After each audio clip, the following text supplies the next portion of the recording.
मैया जानानै थांबाय दिनै आरो गाबोन मा हाबाफारि लानाय जाखो? चिरां जिल्ला दुलाराय बर' फरायसा आफाद आरो काजलगाव दख'रा दुलाराय बर' फरायसा आफादनि 19थि जि थान्दै जख'न्थाइ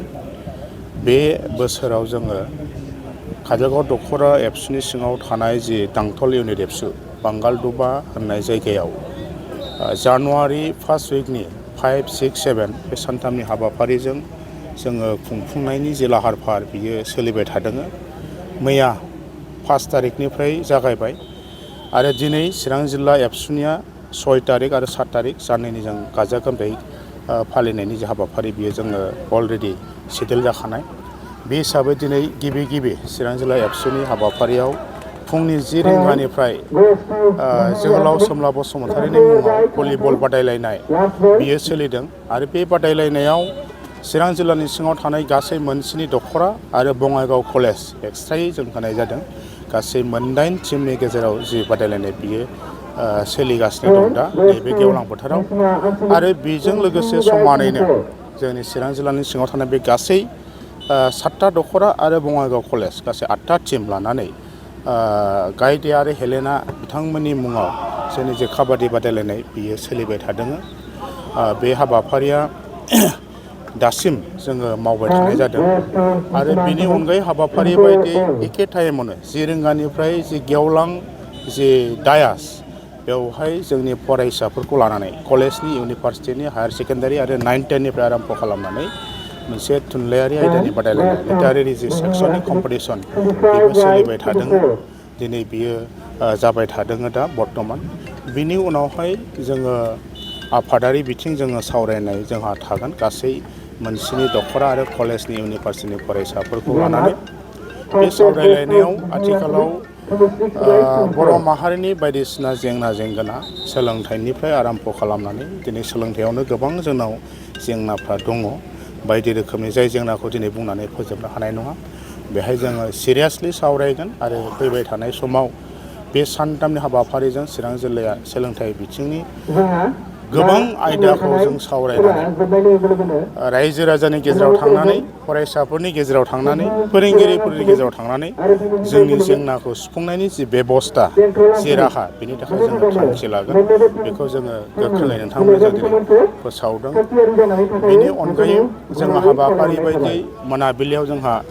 बर' माहारिनि गेजेराव गोजोन आरो खौसेथि बेखौ जों थांखिनानै जे आलारि बाथि फोजोंनाय दङ बे हाबाफारियाबो जागोन आरो बे जोबनायनि उनाव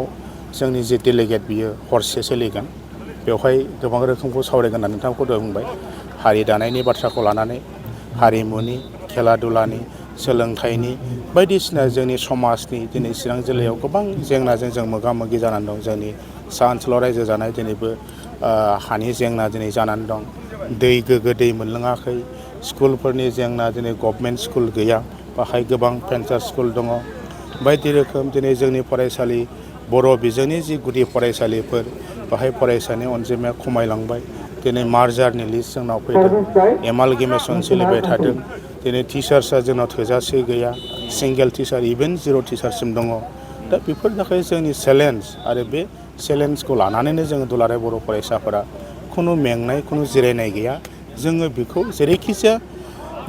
जोंनि जि संबिधाननि जि अधिकार सोलोंथाइखौ लानानै दिनै जिहेथु सोलोंथाइया सासे मानसिनि थाखाय मोनसे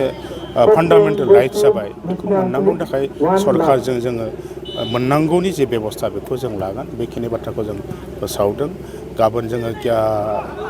फुंनि 10 बाजिनिफ्राय आरो जोंनि बर'नि माहारियारि बाद बा बायदिसिना बर' हारि रैखाथिनि बर' हारि जोंनि सिनायथिनि बाथ्रा जोंनि थामोनथाइनि बाथ्रा बेखौ लानानै जोंनि समग्र चिरां जिल्ला ओनसोलनि फोरोंगिरि समाज जोंनि गामिनि दैदेनगिरिफोर बायदिसिना दल संगठन आफादफोरनि दैदेनगिरिफोर आइजोफोर बिथांमोनखौ लानानै सिरियास मोनसे हारि दानायनि सार्थआव जोङो मोनसे सावरायमेल दङ 10 बाजियाव बेबो थिग खालामखानाय आरो बेजों लोगोसे 10 बाजियाव आरो जों गुबुन मोनसे जायगायाव गेवलां मेलाव जों आरो सेमिनार लाबावदों जे आथिखालाव बर' बिजोंखौ लानानै जोंनि साफ्रोमबो बर' फरायसाफ्रा फैबाय थानाय समाव बे मुगायाव जि ग्लबेलाइजेसन जि मुलुग बेजों गोरोबनानै बोरैहाय जोंनि हायार इडुकेसनखौ लांनो हायो क्वालिटी इडुकेसन बा स्किल जोङो जानो हायो साख्रि मावनो हायो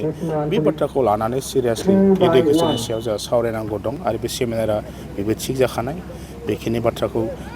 रायजो राजानिसिम जों नोंथांमोननि गेजेरजों फोसावदों बेनि उनाव जोङो 1 रिंगानिफ्राय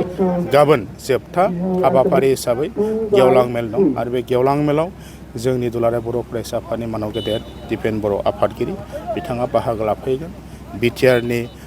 CEM गाहाय मावफुंगिरि मानाव गेदेर प्रमद बर' बिथाङा बाहागो लाफैगोन आथिखालनि जोंनि नायल' जाल' बर'नि सासेल' MP रायजो सभानि रोंगोरा नार्जारि बिथाङाबो बाहागो लाफैगोन आरो जोंनि गोबां दल संगठन सानसुमै गोरों गोरा आरो गोबां जोंनि साक्सेस जानाय स्टुडेन्टफोर बे बिथांमोनखौ जों लिंनानै गाबोननि जि गासैबो हाबाफारिखौ जों जाफुंनायनि बेबस्था बेखौ लानाय जादों गोजोन्थों गोबां खेलाबो बेखेवबाय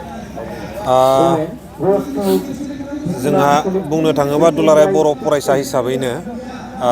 समाजखौ बोरै गोग्गो खालामनांगौ बेखौ नोजोर लाखिनानै दिनै गेलेमु बिथिङाव जोबोद खामानि मावबाय थादों मानो होनोबा जोंनि लाइमोनफ्रा मोजां हाबानिफ्राय एरायनानै गाज्रि हाबायावसो बांसिन जगदान जानायखौ नुबाय थादों दा बिथांमोनखौ बोरैहाय राइट ट्रेकआव लाबोनो हायो मोजां लामायाव लाबोनो हायो बिनि थाखायनो दुलाराय बर' फरायसा आफादा मावबोबाय थानायखौ जों नुबोबाय थादों आरो बिनिनो मोनसे हाबाफारि बायदियै दिनै चिरां जिल्ला दुलाराय बर' फरायसा आफादनि नैबे थान्दै जख'न्थाइ बा मोनसे एनुवेल कनभेनसनाव जेनाखि लोब्बा लाखिनानै काबादि आरो बुलुर बादायलायनाय हाबाफारि लादों बेयो जोबोद बाख्नायथाव मानो होनोबा चिरां जिल्ला दुलाराय बर' फरायसा आफादा दिनै बुलुरल' नङा जोलुर जेनाखि सेन्ट्रेल कमिटि एबसुआ बादायलायनानै कम्पिटिसन खुंदोंमोन आन्डार 13नि बेवहायबो चिरां डिस्ट्रिक्टआ चेम्पियन जानो हादों आरो बेवहायनो BTC-निफ्राय होनाय 1 लाख करि जेनाखि बेस्ट प्लेयार जोंनि मानाव गेदेर प्रमद बर' सारा प्रमिस खालामनाय मथे हायेस्ट स्करार आरो बेस्ट प्लेयार 1 लाख करि रां मोनदों आरो बिथांमोननि कचिंनि थाखाय मा best of the best possibility हाबाफारि लानो हायो बिनि थाखाय सिन्था सरसा खालामबाय थानाय जादों दा दुलाराय बर' फरायसा आफादनि जेनाखि बिथांखिफोर मावनो लानाय हाबाफोर बेफोरो जाबाय खोब बाख्नायथाव मानो होनोबा बर' हारिखौ जुदि गेरेमसा हारि खालामनांगौबा जोंहा गेलेमु बिथिं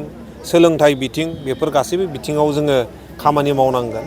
दा बेवहाय जोङो साफ्रोमबो बर' फिसाया रायजो राजाया बारसोमफानांगौ दुलाराय बर' फरायसा आफादनि दैदेननायाव जोङो बयबो ज' खामानि मावनांगौ हेफाजाब होलायनांगौ अब्लानो जोङो हारिखौ मोजां फारसे बा गेरेमसा हारि दानायाव जोङो जाफुंसार जागोन होननानै मिजिंथिनो हायो चिरां हिसाबै माबायदि जौगादों होननानै सानो सारा नैबे बोसोर आरो फैगौ समाव माबायदि जौगागोन नुहरदों सारा चिरां हिसाबै चिरां जिल्ला हिसाबै बेखौनो आं दहाय बुंखादों जोङो आन्डार 13आवबो चेम्पियन जादों दाख्लैयो फुटबलनियाव आरो भलिबलावबो मोजां गेलेबाय थादों निस्सय बिनिफ्रायनो जोंहा चेम्पियन जानानै सेन्ट्रेल कमिटियाव कम्पिटिसन खालामहैगोन बिभिन्न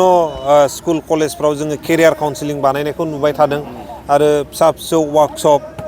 ड्राग्सनि सायाव मानि सायाव खालामनायखौ नुदों दा बेफोरखौ नायोबा चिरां जिल्ला दुलाराय बर' फरायसा आफादा खोब एक्टिभ आरो हारिनि जौगानायनि थाखाय खामानि मावबाय थादों होननानै आङो सानो आरो जोङो बिथांमोनहाल' मावबाय थाबानो जानाय नङा बिथांमोनजों लोगोसे जोङो साफ्रोमबो बर' फिसायानो बारसोमफानानै जोङो खामानि मावनांगोन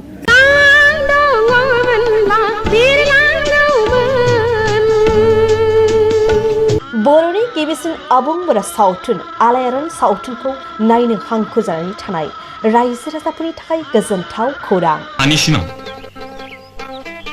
गावबा गावनि आंलाय आंनिसो सानदोंमोन आलायारन सावथुनखौ अनसायगिरि रायजो राजाफोरनि थाखाय बाङाय बेसेनावनो दिन्थिनो थांखि लादों बड'सा फिल्म प्रडाक्शना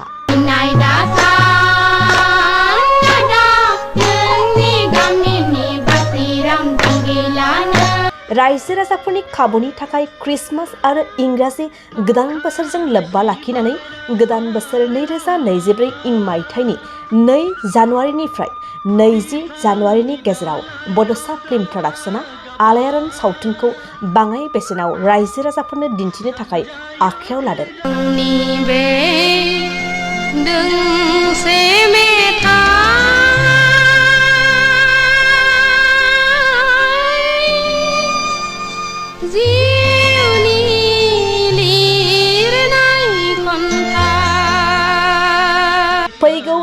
जानुवारिनिफ्राय 20 जानुवारिनि गेजेराव सिगाङाव लानाय बेसेननिख्रुइ गोबां खमसिन बेसेनाव आलायारन सावथुनखौ लांनानै रायजो राजाफोरनो दिन्थिनो हागोन। सुदेम बार बारनाय गोजोनग्लायनाय समाव बिरलाङो गोसोआ नोंनि सेराव। क्रिसमास आरो इंराजि गोदान बोसोरजों लोब्बा लाखिनानै आलायारन सावथुनखौ अनसायगिरि रायजो राजाफोरनि थाखाय बाङाय बेसेनावनो दिन्थिनो थांखि लादों बड'सा फिल्म प्रडाक्शना। कुन्जेनि खैसाराव नोंथाङा गासनबाय, नोंथाङा गावनि खाफालखौ जाबाय। हाखौ लामारनो नाजायोब्ला बाथ्राया गाहाम जानाय नङालै। बेनिखायनो दासिमबो जुदि नोंथांमोनहा आलायारन सावथुनखौ नुवाखैब्ला थाबैनो जगाजग खालामदो आरो बाङाय बेसेनावनो लांनानै आलायारन सावथुनखौ नायनो गोसो जानानै थानाय रायजो राजाफोरनो दिन्थिहैदो। नों खालि आंनो 500 रांल' हर, हाया फाक्का। नोंथांमोना आलायारन सावथुनखौ सिगांनि बेसेननिख्रुइ गोबां खमसिन बेसेनाव लांनो थाखाय 8453766183 9678616741 आरो 7896298145 मबाइल नम्बराव फोनांजाब खालामदो।